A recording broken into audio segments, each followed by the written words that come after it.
Wakaf menurut Kamus Dewan edisi keempat ialah sesuatu yang diberikan untuk kegunaan orang ramai atau sesuatu yang diuntukkan bagi keperluan yang berkaitan dengan agama Islam. Sebagai contoh, tanah wakaf ialah tanah yang diuntukkan bagi keperluan agama seperti untuk perkuburan, mendirikan masjid dan lain-lain. Rukun-rukun wakaf. Wakif, pewakaf, mauquf, harta yang diwakafkan, mauquf alai, penerima manfaat wakaf, sirah iaitu lafaz. Kisah sahabat mewakafkan harta. Dalam satu hadis Anas bin Malik radhiyallahu anhu diceritakan bahawa Abu Talha merupakan seorang sahabat Ansar yang memiliki kebun kurma yang paling banyak di Madinah. Antara kebun kurma yang paling disayangi adalah yang terletak di Bairuha. Bairuha adalah kebun kurma yang ada di depan Masjid Nabi SAW. Kebun kurma yang sangat banyak buah-buahannya dan juga terdapat mata air yang banyak. Nabi SAW sering masuk ke situ untuk minum, berwuduk dan duduk di pohon kurma.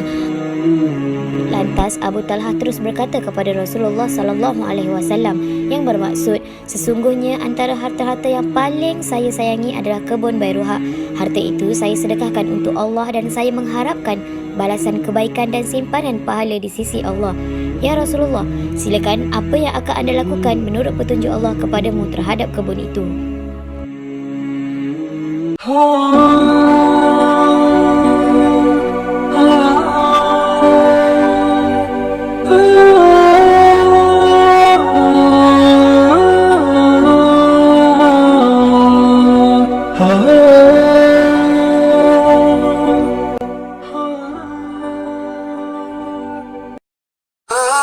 تنالوا البر حتى تنفقوا مما تحبون وما تنفقوا من شيء فإن الله به عليم. Dan artinya, kamu tidak sekali-kali akan dapat mencapai hakikat kebajikan dan kebaktian, yakni yang sempurna, sebelum kamu dermakan sebahagian dari apa yang kamu sayangi, dan sesuatu apa jua yang kamu dermakan, maka sesungguhnya Allah mengetahuinya. Surah Al-Imran ayat 92.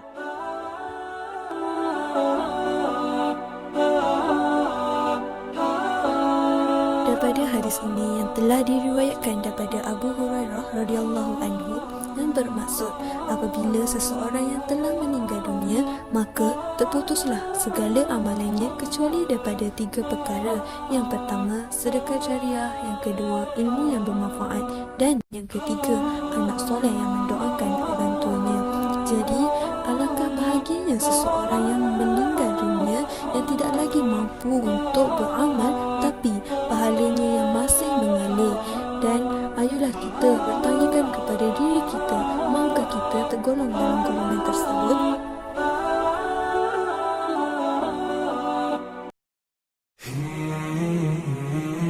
Wakaf tunai bermaksud mewakafkan wang tunai kepada mana-mana pemegang amanah, di mana wang modalnya dikekalkan dalam bentuk aset yang kekal, kemudian manfaatnya disalurkan kepada penerima wakaf ataupun mauquf alaih. Dana wakaf yang dikumpulkan kemudiannya ditukar kepada harta kekal yang akan dimanfaatkan untuk kebajikan dan kepentingan masyarakat Islam seperti pembinaan masjid, surau, sekolah agama dan tanah perkuburan. Wakaf tunai ini telah diamalkan dalam kalangan masyarakat Islam sejak awal pemerintahan zaman Kerajaan Uthmaniyah lagi sehinggalah kejatuhannya pada 1924. Sekarang, wakaf tunai telah mendapat perhatian kembali. Ia dianggap sebagai sumber pembiayaan yang cukup penting dalam membangunkan semula harta-harta wakaf yang sedia ada dan mewujudkan harta-harta wakaf yang baharu. Objektif ataupun matlamat wakaf tunai pertama adalah memudayakan semula amalan berwakaf yang merupakan sedekah jariah yang sangat dituntut dalam Islam. Kedua, menggalakkan umat Islam mengiktiraf wakaf sebagai sistem yang diyakini berpotensi untuk menggerakkan pembangunan sosioekonomi ummah. Dan yang ketiga, menyediakan kemudahan alternatif kepada umat Islam untuk menyertai ibadah maliyah. Keempat, melahirkan dan menzahirkan pembangunan institusi wakaf yang lebih produktif dan berwibawa. Fatwa Pensyariatan Wakaf Tunai. Jawatan Kuasa Fatwa Majlis Kebangsaan bagi Hal Ehwal Agama Islam Malaysia kali ke-77 telah memutuskan bahawa berwakaf dalam bentuk wang tunai adalah dibolehkan dan dibenarkan untuk dilaksanakan bagi tujuan kebajikan dan kemaslahatan umat Islam. Skim dana wakaf tunai merupakan satu wasilah bagi menggalakkan orang ramai menyumbang dan membuat pelaburan sebagai sedekah jariah tanpa had minimum untuk tujuan kebajikan dan kemaslahatan umat Islam keseluruhannya. Ia juga memudahkan umat Islam untuk mewakafkan harta mereka dalam bentuk sumbangan wang tunai yang minimum, kerana tidak semua umat Islam di Malaysia mempunyai aset ataupun harta kekal seperti tanah, bangunan dan sebagainya untuk diwakafkan. Kelebihan berwakaf, ia merupakan suatu amal soleh yang mana pahalanya akan diberikan secara berterusan oleh Allah Subhanahu Wa Taala kepada pewakaf selagi mana harta ataupun ain yang diwakafkan itu kekal dan dimanfaatkan oleh orang ramai. Kedudukan harta wakaf adalah kekal sebagai hak Allah Subhanahu Wa Taala. Dengan demikian, kedudukan harta wakaf tidak boleh dimiliki, dijual, dihibah, diwarisi dan dipusakai.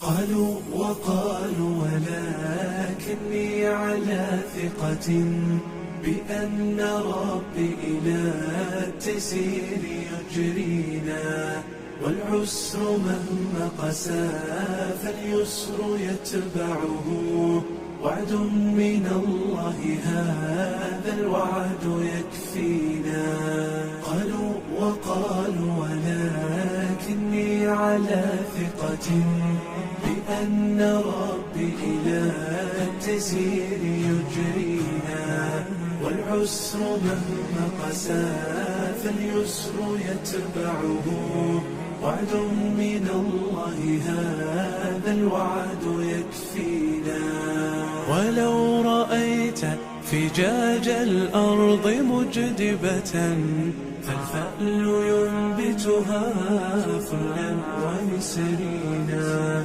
وإن ملأت رحاب الليل أدعية أجابك النور عند الفجر آمينا أجابك النور عند الفجر آمينا